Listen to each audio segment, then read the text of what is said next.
Hi everyone, this is Charmander, and in this video, I'm going to talk about why it's important to do an audit of your alliance, and I'm also going to be providing examples on how to audit your alliance to make it more competitive and overall a more fun place to be in. So topics I'm going to cover today includes auditing the PvP weakness in your alliance, whether that be field, rally, garrison, or diplomacy. I'll also be covering having an external versus internal focus alliance. Next, I'll discuss gold distribution for alliances, then player registration for PvP events, followed by whale-proofing your alliance for those playing in the Fearless Warzone, as well as talking about and auditing if you are winning events or at least ranking high. We'll also discuss and audit your alliance organization, communication, and player retention. And finally, we'll discuss the fun aspect of your alliance. So the first thing we're going to cover is the PvP weaknesses in your alliance, whether that be in the area of field, rally, garrison, or diplomacy. As of making this video, I am currently in Genesis War, and during the second ring of this event, we fought against a strong Vietnamese alliance, but I know with Vietnamese alliances, they tend to have the same weaknesses. So usually with them, the pattern is they will have insanely strong field presence and overwhelm you with their death ball,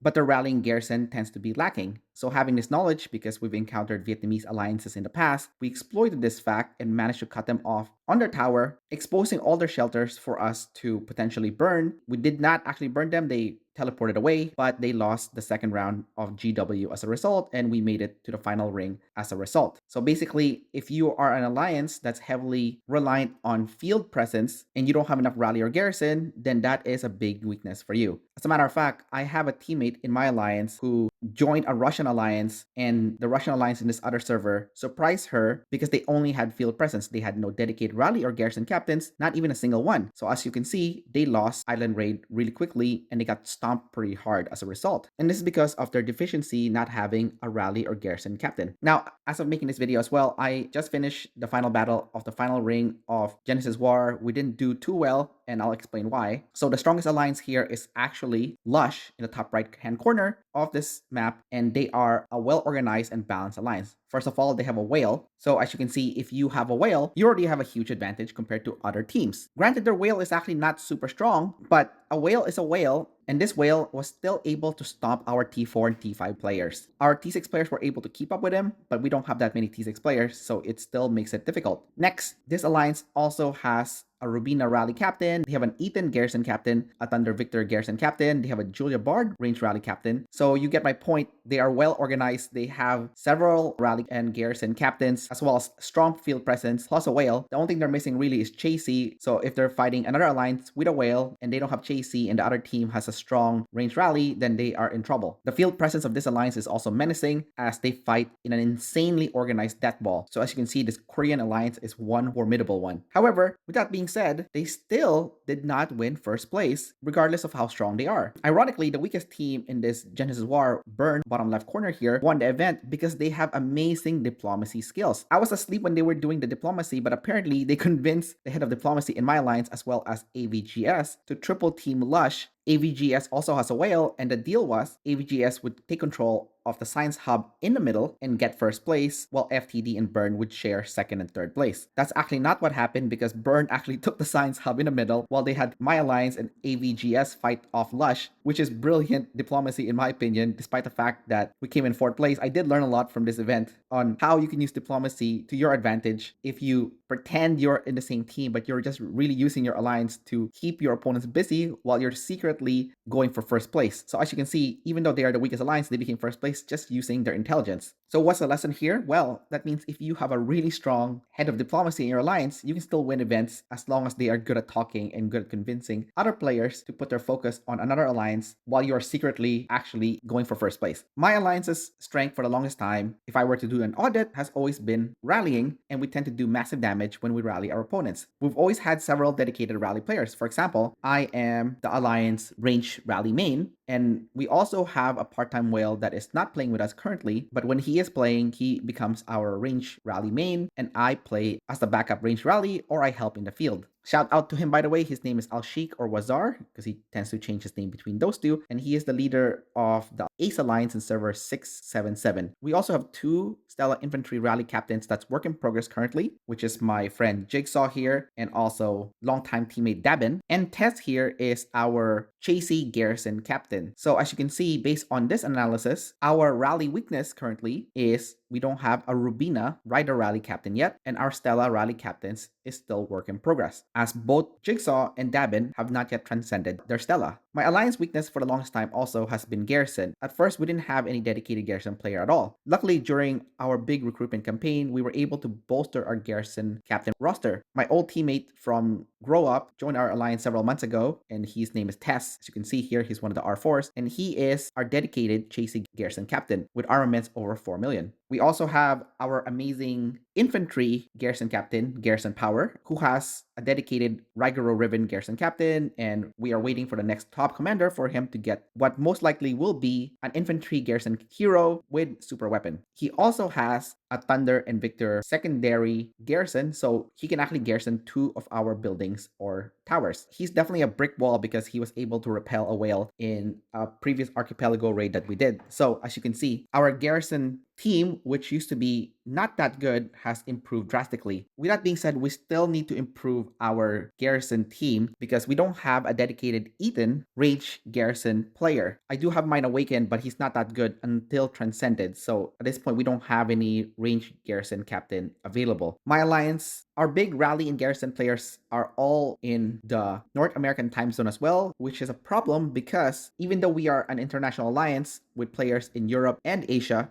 we don't have any rally or garrison captains from those time zones specifically. So at this time, we are also recruiting a Stella infantry rally captain with over 4 million in armaments or higher, as well as a Rubina rally captain with armaments over 4 million, as well as a Chasey garrison captain with armaments over 4 million. And all those players should be living in either Asia or Europe to provide rally and garrison presence when the North American team is asleep. Next, my alliance's lingering weakness for the longest time is field presence as well, and that is because my alliance is in a newer server and most of our players are T4 and get killed easily in the field. Lately, a lot of our T4 players are now T5, and this has significantly bolstered our field presence. As of this GW, despite the fact that we fought a strong Vietnamese alliance with a strong death ball, we were actually able to have a stalemate with them on the field because a lot of our T4 players are now T5 and some of our T5s are becoming T6. Finally, my alliance also struggles with diplomacy, but this is mainly because we are an internally focused. Finally, my alliance also struggles with diplomacy, but this is because we are internally focused, so on paper we look weak. In this current GW, for example, on paper we are the weakest alliance as we only have 6 T6 players compared to the other alliance here that has 11 to 12 T6 players between them. Regardless, in practice, we are actually the second strongest alliance in the final ring because of how well built our Garrison Rally team is, as well as our teamwork by playing with the same players for the last 5 months. Hopefully over time, our external image improves as our T4 players become T5 and more T5 players become T6. We decided to invest in our players when their accounts was still smaller because we know they are the fighters of tomorrow for our alliance. Next, I'm going to cover alliance time zone. So there's 2 kinds of alliances in this game. Nationality or region-based alliances. For example, there are tons of Korean, Vietnamese, Russian, French, or North American-based alliances, but there are also international-based alliances such as my alliance. The pros of the nationality/region-based alliance is you can have massive pushes when everyone is awake. But their weakness is when everyone is asleep, you're susceptible to getting pushed back and potentially being burned by your opponents. With an international alliance, you have 24/7 coverage during PvP events. The problem is your pushes are not as strong as your player base is spread out in multiple time zones. They might be asleep when you need to push. I would say international alliances has a slight advantage because you can entrust your strong accounts to players between time zones. So at any given time, your alliance can have 24/7 coverage with your strong players at the very least. With nationality/region-based alliance, a strategy that needs to be put in place when everyone is asleep is to have someone watch overnight and alert your team to wake up if there's a major push going against you. Although, if you look at some of the alliance, such as the Asian ones, like the Korean alliance, they don't sleep actually during PvP events. So you could argue they have 24/7 coverage anyways because they're playing the whole day. So as mentioned earlier, speaking of time zones, we don't have a dedicated Chasey Garrison, Rigoro Riven Garrison, Ethan Garrison, as well as a Stella Rally and Rubina Rally. So in the European or Asia time zone, so if you're interested in joining my alliance, feel free to message me in-game, Charmander King. We are looking for somebody that has armaments over 4 million to be considered. Next, we're going to discuss external versus internal focus alliance. In a previous video that I made, I talked about the factors on what to consider when picking an alliance to join. Another important audit is to see if you can either improve your external or internal focus of your alliance. As mentioned before, externally focused alliance tends to go for win now as they get as much strong players to join their alliance as soon as possible without care to develop their old players. As a result, it's easier for this type of alliance to get better allies and eventually win events. The downside is loyalty will be lower as people are just tools to use as a means to an end. With internally focused alliances, the external image is secondary to making sure that the people in your alliance feels good to be part of your alliance. Since friendship and organic cooperation is the priority, the alliance will have an above average loyalty and efficient teamwork from playing together for a long time. I've been in both types of alliance, and I firmly believe in internal focus as after 5 months of being in my current alliance and really developing smaller players, we've now built a strong core base of members that is operating like a well-oiled machine with fast reaction to rally, garrison, and field support. There's a strong trust built as we've been fighting together side by side for a while now, and I think that's thanks to having a strong internal focus. With that being said, people do come and go and quit this game all the time, so external focus is still required for any alliance to keep growing. So having a clear recruitment guide to replace people that have left or quit to maintain alliance growth is just as important as developing smaller players and building a strong core group of players within your team. Next, I'm going to discuss gold distribution. I spoke to members of one of my previous alliances on how they distribute gold, and I was horrified to hear how they give it out. I'm not going to say which alliance this is or which player to protect their identity, but basically, for this alliance, in order to be eligible to even get any gold, you have to earn points from the PvP event that is equivalent to 60%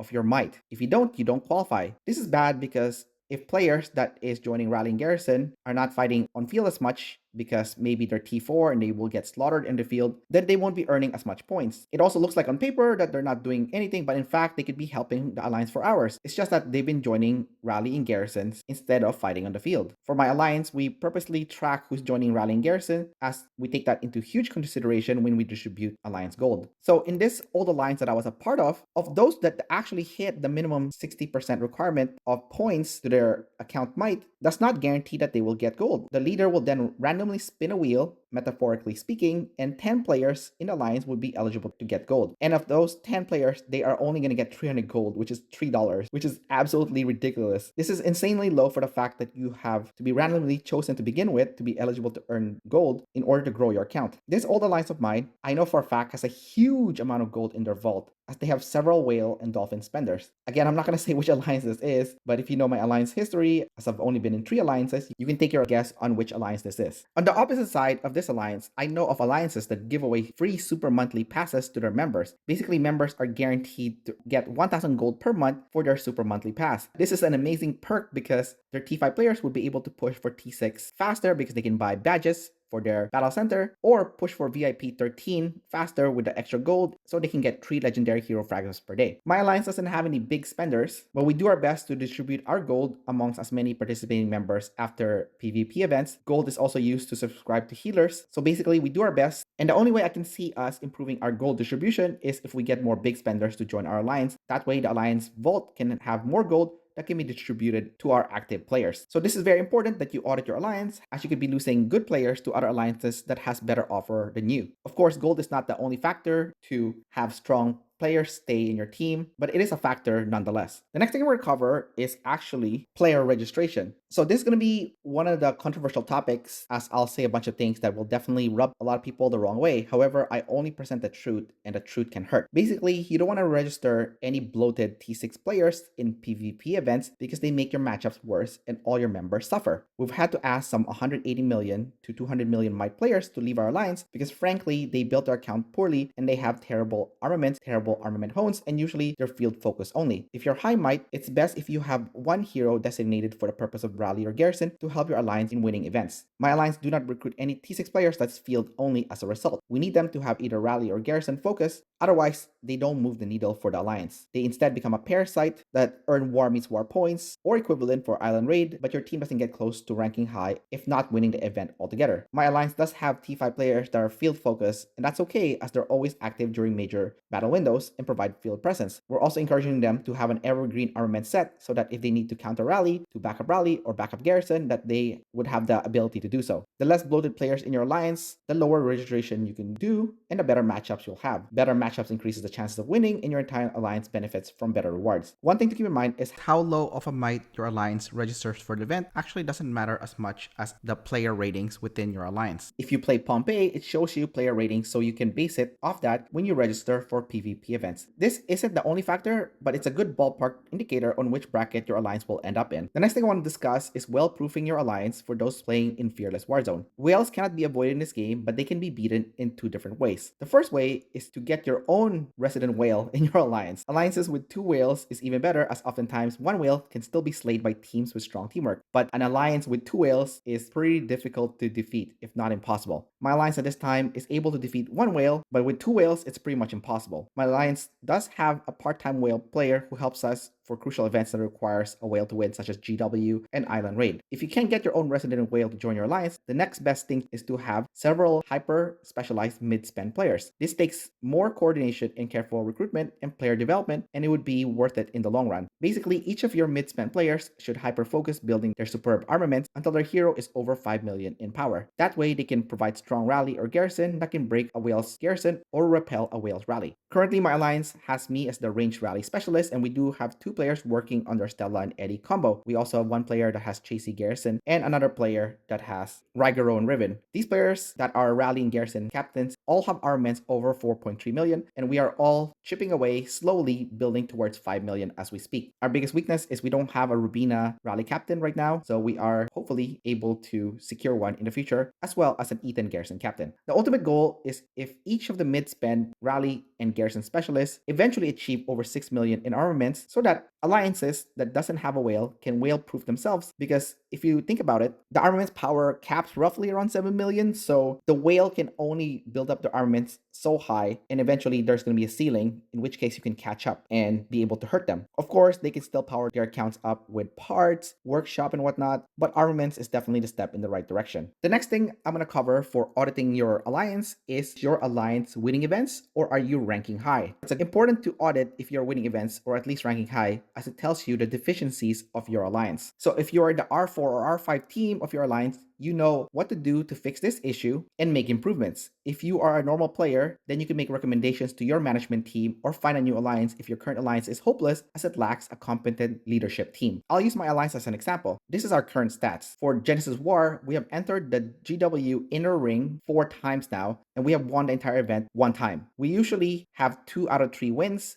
and one time we had 1 out of 3 wins. So that was our worst performance ever. Thankfully, after that 1 out of 3 win, the next GW we won 3 out of 3. However, with that being said, we did only win the 3 out of 3 GW because our part-time whale participated in our Genesis War, and he was able to help us secure that win. It wasn't an easy win, as the other alliances had their own whales, but at least we were able to compete in even grounds. We've also won Archipelago Raid first place twice, and currently we have a 66% win rate, although we've only done AR 3 times in this event, mainly because one of the AR we did it with another alliance, and then at the early days of this alliance we did miss 2 registration. So this is our best event by far. Our worst event is going to be Island Raid, as we have placed 6th place once, 2 times at 5th place, 3 times at 3rd place. And the main reason is a combination of fighting against whales and also a combination of having not as good of a diplomacy strategy. For our next island raid, we are hoping our part-time resident whale can come and help us secure our first place win for island raid, as currently we don't have enough mid-spend specialists to compete with whales at this time. So looking at my current alliance stats, we are winning Archipelago Raid at a higher rate because with Archipelago Raid, there are several alliances within a legion, and you don't necessarily need a whale to win that specific event. We have beaten a whale in AR before, even though our legion did not have a whale, but this is because in Archipelago Raid, you can do triple rallies, which really helps break their garrison even if they have insane armaments. Teamwork also plays a huge role, as when that time that we did defeat a whale, we had really good teamwork. For Genesis War, a whale is usually required to win the innermost ring unless your alliance has superior diplomacy, which we don't have at the moment. So if you have trouble winning 3 out of 3, then you need to get a resident whale for your team or have a whale visitor come and help you win the final ring. Otherwise, if you don't have any whale, you should still be winning 2 out of 3 of the Genesis War brackets on average, assuming your alliance has good teamwork and has a fairly decent roster. Island Raid is an interesting event because it is 80% diplomacy, and brute force and military strategy isn't enough to win this event. Since my alliance diplomacy is not not up to par yet. We have been backstabbed by whale alliances, ironically, because their ego has been bruised to see their ally having a higher rank than them. So they decided to put us in our place because how dare you? You don't have a whale. You can't rank higher than we are. So we'll just stab you in the back. So basically, for Island Raid, diplomacy is super important. So your alliance better have somebody in charge of diplomacy that's really good at talking with other alliances to secure yourself a higher place, if not first place. And of course, having a whale in Island Raid helps you with your diplomacy because that is a leverage tool when it comes to negotiations. Next, I'm going to talk about alliance organization, communication, and player retention. It's very important to organize your alliance to the best of your ability as it affects player retention a lot. There's nothing worse than being in an alliance where you're completely in the dark on what's happening and you can't even ask because your R4 and R5 team is not approachable. In my current alliance, we have an extremely approachable R4 and R5 team, and better yet, our biggest strength is our communication. We send tons of mails updating our alliance, our PvP schedule, summary of what has happened so far, details on which player will be taking on which roles. We have clear mails that tells players who is the rally captain, garrison captain, field captains, counter rally captain, war general, head of diplomacy, and battle plan. Our communication is so good that even when we have our players leave our lines, they oftentimes return later on because they can't stand the lack of organization and communication of the new alliances they join. The times that we usually lose member is usually because they are bloated T6 players that we purposely don't give extra attention to because they're dead weight, and they leave feeling upset while acting like a diva because they are T6 and they feel entitled to being praised and worshipped. So in that case, those kind of players you can let go because they are dead weight, they're useless, and they have a bad attitude. So they're toxic for your social chat and they are a waste of space in regards to helping you win events. I see a lot of those Miyamoto Audit players and they don't really help the alliance win the event. They're just going around earning war meets war points, and then if the battle becomes too hard, they're hiding so that they can preserve their troops from dying. So really you have to be careful on who you recruit in your alliance. Another time that we have lost members to other alliances is because another alliance offered them more gold, which is completely understandable because as a player you want to have gold to grow your account, especially if you're T5 and you want to be T6, and that gold can really help you get gems to buy badges to upgrade your battle center faster and allow you to get T6. And if your battle center is already 25, then get enough gold so that you can push for VIP 13 and get 3 legendary hero fragments per day. Ironically enough, the few players that we did lose to other alliances because they were offered more gold told us they plan on coming back after they get their T6. So if you're losing high quality players, you need to audit your alliance to make sure you're providing value to them. So while gold is not everything, when it comes to alliances, how you distribute it is definitely important. So as you can see, alliance organization communication is very important for player retention and also for peace of mind of players so that they know, so that they are not in the dark and they know what's happening and they feel involved when it comes to planning on what to do next. Last but not least, one of the most important factor that people always forget is your alliance fun to be in. There are tons of hyper organized, hyper lean, super serious PvP alliances, and for some players, this is exactly where they need to be. But for many players, those alliances are too stiff, boring, and feels like you're going to work. Doomsday Last Survivor is a game. It's an escape from real life. If your alliance is boring as fuck with too many rules, why would you want to stay there? The biggest pros and cons of my current alliance is because we are so internally focused. This means we tend to avoid internal drama as much as possible. But since people are still humans, they will still need an outlet for drama. So for us, we pretty much let our players say whatever they want in PvP chat to get whatever pent-up feelings they have out in the open. This can be bad as our players can get in fights in IR, AR, GW chat, which can result in us getting backstabbed or double team or triple team later on. On the flip side, our members are happy they can freely express themselves and we are not likely to interfere with their interaction in PvP chat. The only exception is if we are doing a serious push and we need players to stay quiet temporarily. In those situations, we do tell our players to wait until we win the event before they go back to the PvP chat and go crazy if they feel compelled to do so. I don't like telling my members how to behave, as even I am guilty on occasionally participating in PvP chat, trash talking, and drama causing. So I'm not a saint in this department. Like 1 in 3 events, you can see me being involved in some sort of drama or trash talking in the chat. So as you can see, there are many different factors involved when it comes to auditing your alliance. This is very important because A, it helps you retain high quality players and members. B, it improves your alliance performance and increase the chance of you ranking high, if not winning events altogether. And lastly, it makes it more fun for your members. And if your members are having fun, they're more likely to participate during major battles because it's a fun place to be and it's not a place of frustration and anger, but instead of joy and good emotions. Anyways, that's about it for this video. Don't forget to like and subscribe, and I will see you next time. Bye-bye.